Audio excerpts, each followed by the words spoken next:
appartient. Il n'appartient pas à ceux qui sont au pouvoir. Il n'appartient pas à ceux qui sont dans l'opposition.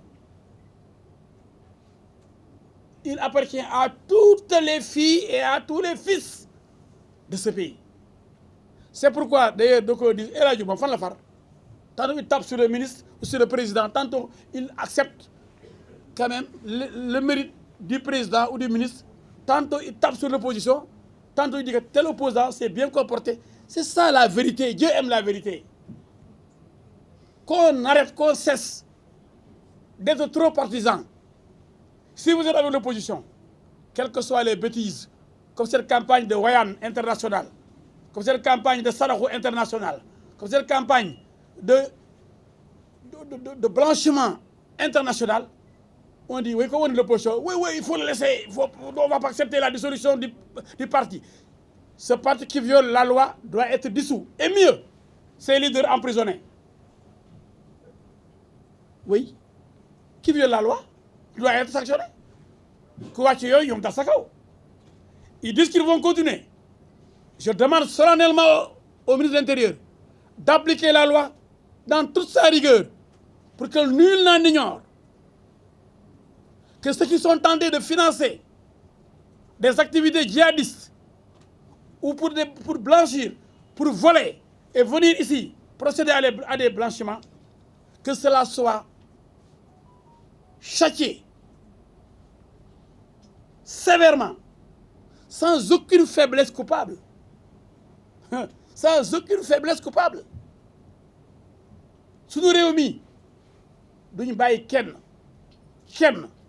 mu taxaw di ko jaay mën nga wax lu la neex nag parce que sos nañ fi lu rëy a rëy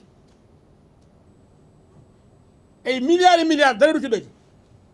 pour impressionner Sénégalais yi ñu ne indi firnde yi mën na koo indi assemblée wala doo dem mieux et plus grave nga dem ba Casamance te bu ñu ma laalee Casamance moo may défendre bëgg a tas Sénégal kooku taxaw tey ji di day dem Casamance ñu défendre ko tey mooy laaj ay milliards ay xaalis yu jóge fan kooku mën na jaay Sénégal fii la taxaw jour bu ñu yóbbu assemblée war a xool projet de loi bi la rapport commission d'enquête sur les 94 milliards mu ne day def conférence de presse Ziguinchor naan bu ñu ma laalee ku ma laal Casamance moo may jàppale yow mu ngi mel yow doo Sénégal yaa ngi tas Sénégal di jaar ñi ñëpp de pat nañ fott rek ku wax dee waaye Sénégal du yam fit dëkk Lat Joor Ngoone Latiir dëkk Alboury Ndiaye dëkk Cheikh Ahmadou Bamba dëkk El Hadji Malick mais bon Dieu pourquoi Sénégal commencé rek ay ragal xale bu ndaw ñëw bëgg a nopp nit ñi ku wax dee am ñu ànd ak moom ci opposition parce que ñu ànd nii rek daal non duñ nangu lii diw teel néew nee d'accord ci lan pour loi bi ñu respecté ko waaye xoolal yebu leen kenn ba dégg diw nee na war nañu bàyyi ko dañ ko bàyyi ñu mu lan mu indi xaalis kenn xamul fa xaalis bi jógee loolu yoon du ko may kenn fii du moom du affaire même Macky Sall amu ci droit bu ko defoon bu rëcc affaire am la xëy na ministre de l'Intérieur boobu yëg ko woon mais kii yëg ko ci am fule di magistrat xam ngeen du bàyyi kenn di ko yeb ku xam Antoine Diome du ko yu xooxatal tamit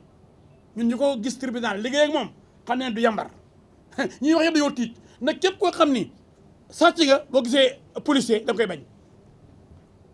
sàcc suñu da xaritoog policier wala gendarme sàcc yëpp nga bu tiit daan na fi jógee waaye mais yow xale ba yegg seegul nii nañ respecté loi bi ñu ne ko jóge fi moom inventé wul benn mot lépp loi bee ko wax li mu teg si wax inventé wu ci yokku ci wàññiwu ci ñu ne ko jóge fi yow li ngay wax da ngay makkee la ni defal lii tasal parti boobu bu jubalul dañ koy tas mooy kan waaye yu ma ne parti boobu mooy kan mais yu parti boobu mooy kan mais ku tapet sa affaire la mais parti boobu mënul tax nit ñi nekk ay tapet parti bi dafa ñëw mujjee fee juddu soo parti PTP moo ko fi nekk junne yoon ba may dem assemblée sama liste man kenn parti ba fu mu nekkoon mooy ba muy dem assemblée prix forestier am ko man tegu ci ñaari at mu am loolu mu am parce que Khalifa Sall bokkutoon ci élection yi Karim Wade dañoo ñëpp jokk seen i voix waa Casamance yi ko jàppale woon mais amul dara lan lu fi lu tax lu ñëpp tàppet foo ne day nekk président ëllëg dañ ko gaaw neexal du nekk dara bu neexee yàlla lan la ñëpp ragal day yeeru ëllëg pour jox leen dara am na yoo xam ne aussi c'est malhonnête c'est calculé nañ ànd ak moom xëy na bu faloo moom xam ne doon naa wax ak moom doon naa ko jàpp ndax mu nommé ma dara du nekk dara ndax nekkul ci dëgg nekkul ci siraatal mustaqima ki dox ci maaynu nit ñi ak sàcc la fi nekkee sàcc terrain jaay terrain sàcc xaalis Mercalex Atlas yu bëri ñu ngi fi ñu ngi yore pièce ci attends bu leen ma taxaw wax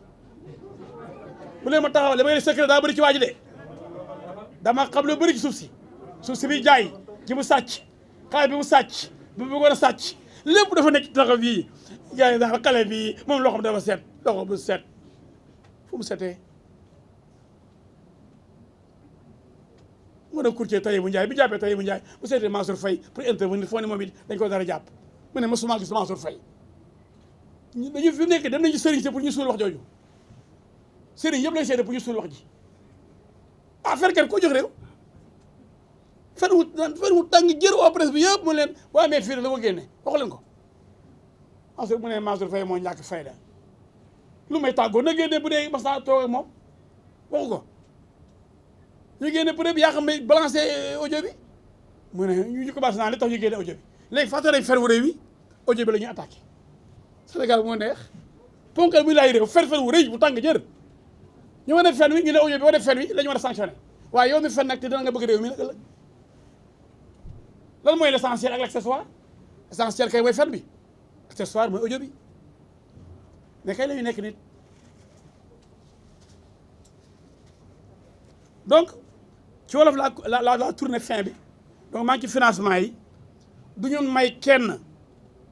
nga ootee kenn xamul foo jëlee xaalis bi ci àll bi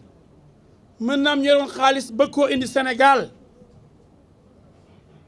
wut occasion boobu pour indi ay milliards am ci seen wàlla yow nga jël ci duñ ko nangu